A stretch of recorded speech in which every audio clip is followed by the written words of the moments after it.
Assalamualaikum warahmatullahi wabarakatuh. Selamat datang kembali di Ikhlas Al-Quran dan Tafsir khusus kelas 8G. Alhamdulillah wassalatu wassalamu ala rasulillah wa ala alihi wa sahbihi ajma'in amma ba'du. Tadi kita sharing ya tentang as-surah wal ayah. Jujur, itu kalau kita mau panjangin lagi pembahasannya masih panjang gitu.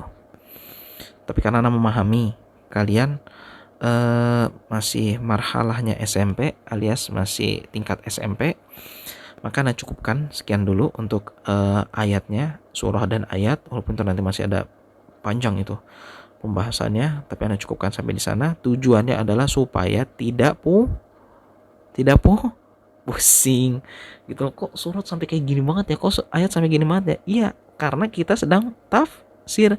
Fahmu kalamillah, memahami perkataan Allah, ma'abayani ma'anihi, ya, menjelaskan makna-maknanya, wa istikhraji ahkamihi, dan mengeluarkan hukum-hukumnya. Nah, ya berarti bahasanya panjang.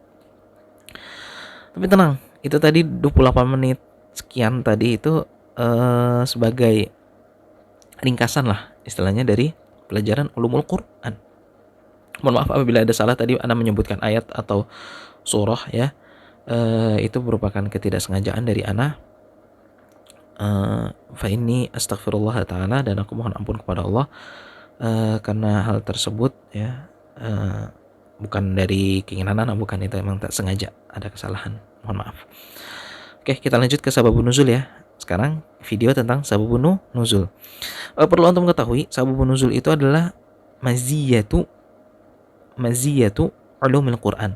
Itu salah satu yang bikin orang tertarik gitu loh untuk belajar di umul Quran. Ada tentang sebab-sebab nuzul itu apa? Tuh turunnya Al-Quran. Itu orang paling seru. Misal surah An-Nas. Kenapa Allah menurunkan surah An-Nas? Ada yang bertanya, Ustaz, kenapa surah An-Nas melulu? Ya, surah An-Nas itu menarik, paling menarik itu. Dia berada di akhir Al-Quran, tapi dia paling paling banyak diulang-ulang. Terutama bagi kalian yang mau tidur, menjelang tidur, itu kalian baca surah An-Nas. Al-Mu'awwidzatain kan termasuk surah An-Nas. Kenapa An-Nas? Kenapa Al-Falaq? Kenapa enggak surah Tabbat yada Abi Lahab wa Tab? Nah, itu ada sababun nuzul. Sama, surat Tabbat yada Abi Lahab wa Tab itu juga ada sababun nuzul. Sama. Oke, kita pelajari ya sekarang ini. Yuk kita lihat slide-nya. Oke, silakan. Nah, ini dia slide-nya. Sababun nuzulil Quran. Kita mulai dari yang ini atas. Nah, nih kita mulai dari yang ini. Sababun nuzulil Quran. Kita mulai dari yang sini dulu, sesuai dengan kanan dulu. Annal Qur'ana atau innal Qur'ana, itu terserah kalian. Annal Qur'ana nazala munajjama. Ini munajjaman aslinya, fatatain, tapi karena waqaf dia jadi fathah saja. Anna au inna al-Qur'ana nazala munajjama. Al-Quran itu turun secara apa? Munajjama. Apa artinya munajjama? Najmun artinya apa? Bintang. Ya benar, salahnya munajjaman itu bukan bintang-bintang. Munajjaman itu artinya terbagi atau istilahnya kredit lah. Kredit itu maksudnya sepotong ayat, kemudian ada yang satu ayat, ada yang 3 ayat, ada yang satu surah full. Nah, tapi kebanyakannya itu ayat, perpotong ayat gitu loh. Jadi nggak langsung full satu surah, tapi kebanyakannya potongan-potongan ayat ya. Kemudian limuddati, selama ya, limuddati isnan wa thalathina sanatan ya. Limuddati thalatha wa ishirina sanatan. Mohon maaf, kebalik ana. Limuddati thalatha wa ishirina sanatan. Kalau tadi itu kalau isnan wa thalathin itu artinya 32. Salah. Yang benar adalah limuddati 23 sanatan. Nah, yang benar itu. Selama 23 tahun. Oke, tadi salah baca. 23 tahun. Jadi diturunkan Al-Quran itu selama 23 tahun sejak Nabi Muhammad SAW berumur 40 tahun, ya. Kemudian diakhiri nanti ketika beliau meninggal di Madinah. Itu nanti ada ayatnya yang akan kita bahas pas di kelas 8 ini di juz 30 ini. Insyaallah kita akan bahas. Oke. Al-hikmatu, kita yang biru. Al-hikmatu min nuzulil Qur'ani munajjama. Sorry kecepatan, anak pelankan. Al-hikmatu min nuzulil Qur'ani munajjama. Hikmah dari diturunkannya Al-Quran secara bertahap, ya, sebagian-sebagian, sepotong-sepotong, jadi bertahap. Yang pertama adalah yang sini dulu, mulai dari yang kanan. Tathbitu, ini bacanya tathbitu fuadi Rasulillahi sallallahu alaihi wasallam. Tathbit artinya adalah meneguhkan, menetapkan. Fuad itu artinya hati. Rasulullah sallallahu alaihi wasallam, meneguhkan hati Rasulullah. Jadi Rasulullah itu diturunkan Al-Quran secara bertahap supaya jangan langsung blek, tapi 1 ayat 2 ayat dulu supaya Rasulullah itu mantap hatinya dan menerima ayat tersebut dan hafal serta mempraktekkan ayat tersebut. Nanti akan diikuti oleh sahabatnya, diikuti lagi oleh para pengikutnya, dan seterusnya hingga hari kiamat. Nah, kemudian yang kedua adalah ini dia hikmahnya. At-tahaddi, ini bacanya at-tahaddi wal i'jazu. Oke, at-tahaddi wal i'jazu. Artinya sama, at-tahaddi wal i'jaz. Artinya mu'jizat. Ya, mu'jizat. Jadi mu'jizat Al-Quran adalah, Al-Quran sendiri sudah mukjizat, tapi Al-Quran sendiri itu ada mukjizatnya, yaitu adalah diturunkannya secara bertahap.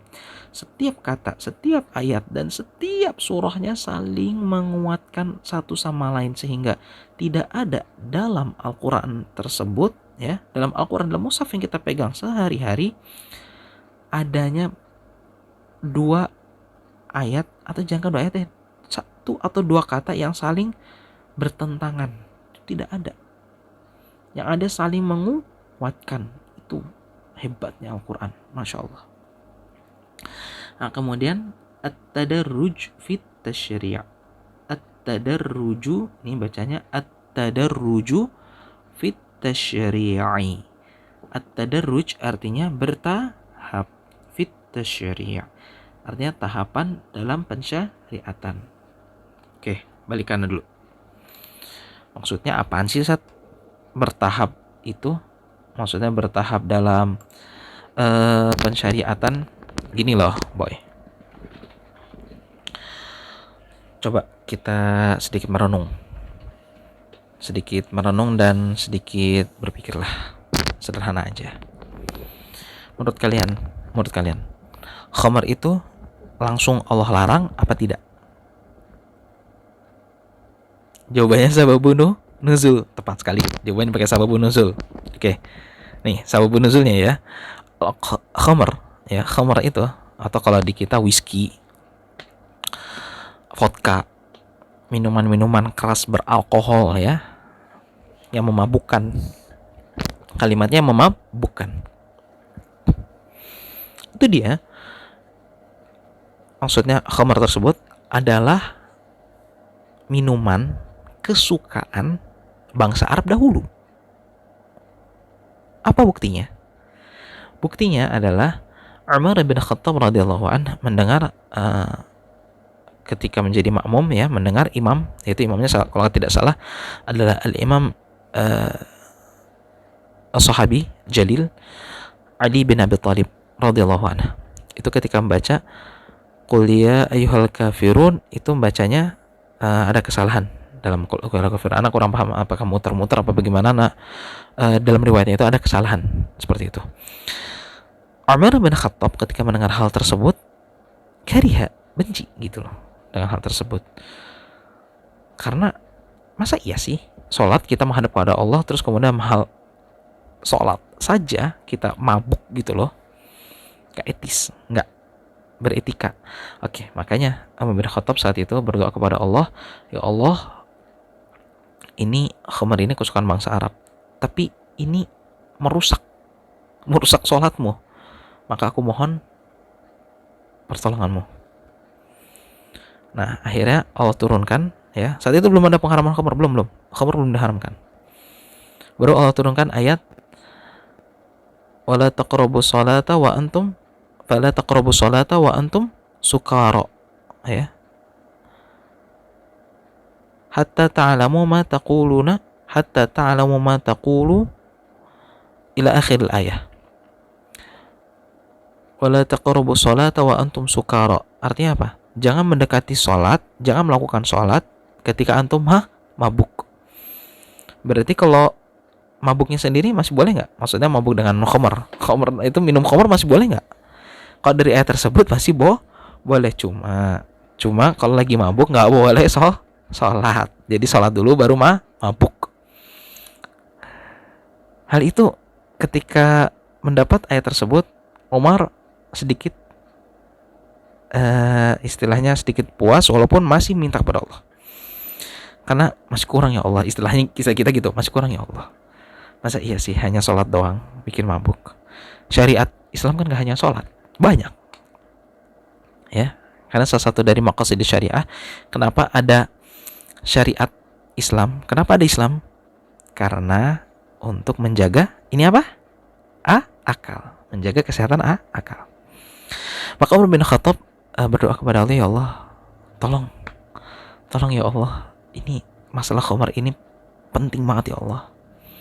Akhirnya Umar bin Khattab berdoa dan Allah kabulkan dengan ayat di surah Al-Baqarah, yas'alunaka 'anil khamri wal maisir qul fihima ithmun kabirun wa manafi'u lin-nasi wa ithmuhuma akbaru min naf'ihima. Wa ithmuhuma akbaru min naf'ihima, artinya apa? Dosa dalam khamar tersebut lebih banyak daripada manfaatnya. Artinya makruh, belum haram, belum haram. Haramnya kapan? Nah, ketika ayat tersebut telah turun, Umar bin Khattab mengatakan, ya Allah, hanya makruh aja ya Allah. Berarti kalau misalnya kaum muslimin minum pun masih tidak masalah, karena hanya makruh hukumnya, belum sampai haram. Jadi kalau misalnya lagi istilahnya acara penting atau lagi acara-acara pesta atau apa, dan udah selesai sholat dan selesai kewajiban syariat Islamnya yang lain seperti rukun Islam yang 5, kemudian rukun iman yang 6, maka boleh dong mabuk-mabuk. Itu seperti itu. Umar bin Khattab itu kritisnya, masya Allah. Akhirnya berdoa lagi Umar bin Khattab, ya Allah, ini as'aluk, aku minta kepadamu ya Allah, al-bayan, penjelasan tentang khamar ini ya Allah, karena saya tidak ingin kaum muslimin menjadi umat yang suka mabuk. Akhirnya apa? Allah kabulkan gak? Umar bin Khattab, Allah kabulkan. Itu luar biasa. Ini kisah ini, sebagaimana kisah-kisah yang lain, adalah salah satu di antara kisah, bahasanya gini, pendapatnya Umar satu hati dengan hukum yang Allah tetapkan. Luar biasa ya. Itu banyak kisahnya, salah satunya ini. Ya, salah satunya ini khamar ini. Dia, Umar bin Khattab punya pendapat yang dimana pendapat itu sama dengan Allah punya ketentuan atau punya hukum syariat. Dan bahkan Nabi SAW pernah bersabda berkaitan dengan hal tersebut, ya, berkaitan dengan samanya pendapat Umar dengan hukum yang Allah tetapkan.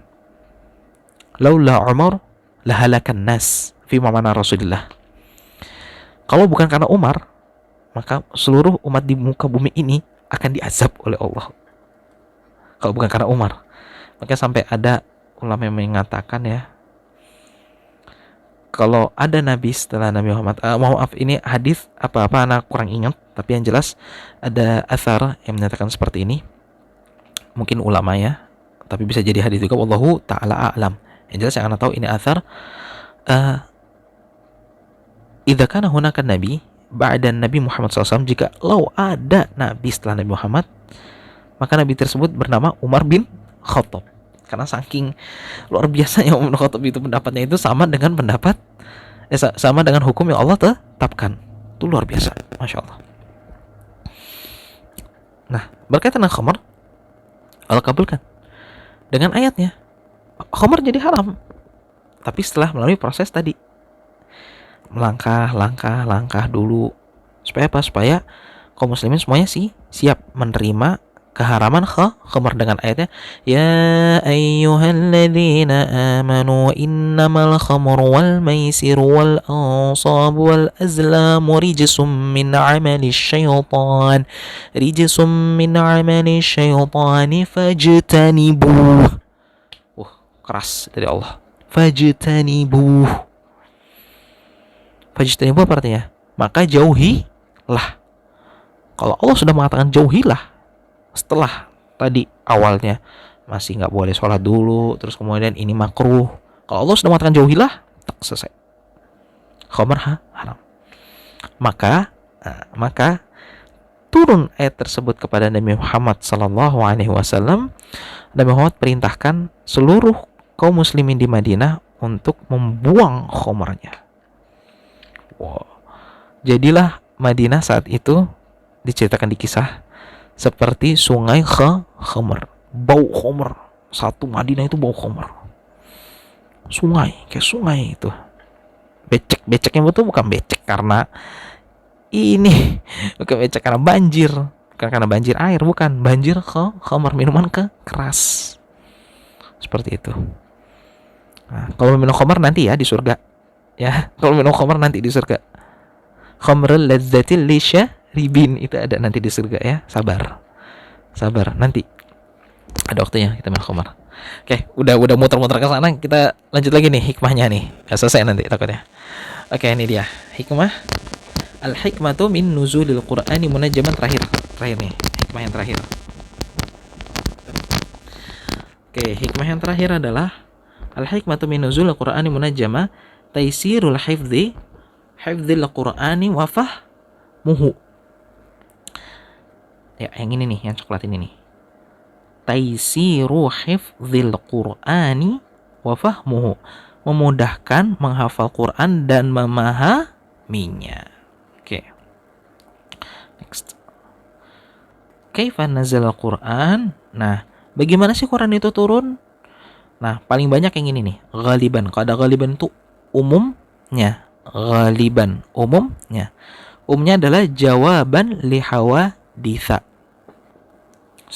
Kok li hawaditha bukan li hawadithin? Ya karena hawaditha di situ dari wazan mafa'ilu. Mafa'ilu itu mamnu' minas shorof. Itu kalau kalian belajar musadhain udah tahu tuh. Mamnu' minas shorof itu artinya dilarang tanwin. Gak boleh tanwin di situ. Nah, kalau gak boleh tanwin, dia kasrohnya itu adalah fathah li hawaditha. Jawaban tentang suatu perkara atau suatu kejadian. Contoh, tabbat yada abi lahabi wa tab. Itu dari mana? Itu sebabnya kenapa? Tabbat yada abi lahabi wa tab. Ya. Tabbat yada abi lahabi wa tab itu ketika Nabi SAW berdakwah kemudian memanggil para manusia. Wahai manusia, dikisahkan dalam athar, dalam hadis bahwa Rasulullah SAW menyatakan, kalau aku mengatakan bahwa ada pasukan di balik bukit ini, apakah kalian akan mempercayai omonganku? Kata orang-orang yang hadir dalam panggilan Nabi tersebut, mereka menjawab, sungguh kami akan percaya padamu ya Rasulullah, karena engkau tidak pernah sekalipun berbohong. Nah, apa yang dilanjutkan oleh Rasulullah? Kalau demikian, maka sesungguhnya aku membawa risalah, aku membawa pesan dari Allah kepada kalian bahwa Allah Subhanahu wa taala adalah Maha la ilaha illallah. Itu dengan beraninya, lantangnya paman Nabi SAW, paman Nabi loh itu Abu Lahab. Abu Lahab datang dan menyatakan, bukan hanya menyatakan, mengatakan dengan kencang, tabban laka, tabban laka. Ini fima mananya ya, fima mana, tabban laka ajama'tani hadha, ajama'tana li hadha. Celakalah engkau, tabban laka itu artinya celakalah engkau. Apakah engkau mengumpulkan kami hanya untuk ini? Artinya apa? Kalau dalam bahasa Arab, ya, kalau diterjemahkan bahasa Indonesia artinya celakalah engkau. Kenapa engkau mengumpulkan kita hanya untuk berbuat seperti itu, berbuat hal yang sia-sia? Coba. Langsung Allah turunkan, tabbat yada abi lahabi wa tab. Karena kalau orang Arab kalau bilang celaka itu pasti gini, celakalah. Nih, tunjuk nih, celakalah. Nah, dibalas oleh Allah, tabbat yada abi lahabi wa tab. Celakalah abi, tabbat yada abi lahabi wa tab. Dua tangan abi lahabi wa tab. Ya, abi lahab, celaka. Nah, kita lihat kisahnya. Abu Lahab berbuat seperti itu, langsung turun ayat. Nah, itu sebab turunnya ayat. Sebab turunnya ayat adalah berarti apa? Ada mengikrarkan atau menyatakan bahwa yang celaka bukan Nabi Muhammad, tapi Abu Lahab dengan tangannya tersebut. Oke, next. Kemudian yang kedua, jawaban li soal. Jawaban li soal. Nah, ini ya tengah-tengah lah. Kadang iya, kadang enggak. Bukan kadang iya, kadang enggak. Maaf. Ini tengah-tengah. Jadi enggak terlalu banyak tapi tidak terlalu sedikit. Jawaban li soal. Jawaban li soal itu adalah jawaban dari pertanyaan, sebagaimana kisah Umar bin Khattab tadi. Jadi turun ayat Al-Quran itu merupakan soal, artinya permintaan, doa, permintaan dan doa yang benar-benar sampai ya Allah, mohon banget gitu loh, permohonan dari seorang hamba kepada Allah, sebagaimana kisah Umar tadi. Dan terakhir adalah yanzilu ibtidaan nadira. Ini maksudnya yanzilu ibtidaan nadiran. Nadiran artinya jarang, yang paling jarang nih. Kenapa paling jarang? Ya, karena memang dia diturunkan tidak dalam kondisi untuk menjawab soal, enggak jawab soal, tapi dia emang ada gitu loh, muncul demikian gitu aja langsung oleh Allah. Contohnya adalah ghairu ulid darar, itu di ayat wal mujahiduna fi sabilillah faddalallahu al mujahidina fi sabilillah ya'alal qa'idina darajat wal mu'minina ghairu ulid darar. Ana lihat dulu ya, takut khawatir ada kesalahan ana. Lebih baik ana lihat dulu lah. Ini asma'us suwar, ini asma'us suwar.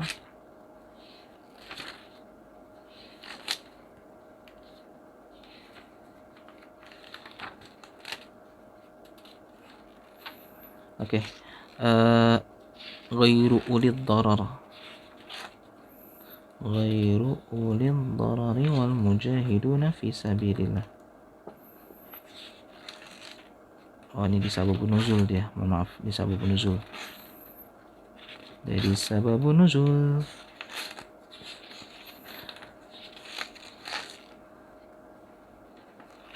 Ini dia. Nuzul Al-Qur'anul Karim. Nah, ini dia. Ibtidaan qalil makana yahdutsu hadza. Jadi dia sedikit di situ. Contohnya di sini la yastawil qa'iduna minal mu'minina ghairu ulil darar. Nah, ini nih, kita lihat bareng-bareng. Oke, kita lihat bareng-bareng ya, sama-sama. Ini dia. Ini dia. Wa hiya ba'du ayah fi qoulihi ta'ala لا يستوي القاعدون من المؤمنين غير أولي الضرر والمجاهدون في سبيل الله بأموالهم وأنفسهم. Kata ghairu ulil dharar ya, itu ibtidaan dari Allah Ta'ala, langsung dari Allah Subhanahu Wa Ta'ala. Ada kejadian sebelumnya? Tidak ada. Ada permintaan sebelumnya? Juga tidak ada. Berarti itu ibtidaan minallahi ta'ala. Ibtidaan itu maksudnya langsung oleh Allah Subhanahu Wa Ta'ala, nggak ada permintaan, nggak ada kejadian tertentu, nggak ada. Karena Al-Quran itu milik Allah. Orang kalamullah ya milik Allah lah, terserah Allah, seperti itu. Oke, kemudian nah ini awwalu wa akhiru ma nazala minal Qur'an, awal dan akhir dari apa-apa yang Allah turunkan dari Al-Qur'an. Awwalu ma nazala ya, awwalu ma nazala qala Allah Ta'ala iqra bismi rabbikal ladzi khalaq. Nah, surah Al-Alaq. Sebenarnya ada dua-duanya ya. Nah, akhiru ma nazala ini yang paling rajih ya. Yang paling rajih, yang paling kuat para ulama mengatakan iqra, itu yang paling pertama. Nah, yang kedua adalah akhir ma nazala, akhiru ma nazala, akhir dari surah yang Allah turunkan. Ulama beda pendapat di sini. Pendapatnya itu sampai di atas 5 pendapat atau lebih mungkin. Ada yang mengatakan ayat yang terakhir itu adalah Al-yawma akmaltu lakum dinakum wa atmamtu alaikum ni'mati wa raditu lakum al-islam dina. Itu surah Al-Maidah. Itu ayat terakhir. Tapi kalau ana mau sharing kepada kalian di sini, itu berbeda pendapat. Mungkin itu ayat yang terakhir ketika di Mekah ya, tentu karena kan tahu maksudnya Mekah Madani kita akan ada pembahasannya sendiri, tapi di sini itu ada yang mengatakan ayat yang terakhir, tapi ada juga riwayat yang mengatakan idza jaa nasrullah, sebagaimana slide berikut ini. Di sini akhir manazal idza jaa nasrullahi wal fath. Pertanyaannya, kenapa Anda milih ini? Kenapa Anda milih ayat ini? Kenapa Anda milih pendapat itu? Ya, karena ada hadisnya. Ketika dibacakan idza jaa nasrullahi wal fath, terjadi kejadian A, B, C, D yang akan kita bahas ketika tafsir surah An-Nasr. Surah idza jaa, surah An-Nasr. Ya, biar seru, tunggu waktunya. Oke? Siap. Oke, kita lanjut lagi. Nah, Al-Makki wal Madani ini bagian terakhir dari sababun nuzul. Dan harus kalian pahami di sini. Al-Makki ya, ini bacanya Al-Makki. Al-Makki itu artinya Mekah. Mekah itu maksudnya apa? Ayat yang turun di Mekah. Nah, ini ma nazala qablal hijrati walau bighairi makkata. Bighairi makkata ya. Kalau di stop di sini bighairi Makkah. Ma nazala qablal hijrah, apa-apa dari ayat Al-Qur'an ya, apa-apa di sini maksudnya yang turun sebelum hijrah Nabi ya. Walau bighairi Makkah, walaupun bukan di kota Makkah. Bisa jadi ketika Nabi melakukan perjalanan Isra wal Mi'raj dan kemudian di mana turun ayat, kemudian ayat tersebut tidak turun di Mekah tapi termasuk Makki. Kenapa? Karena sebelum hijrah. Nah, yang kedua Al-Madani. Al-Madani artinya Madinah.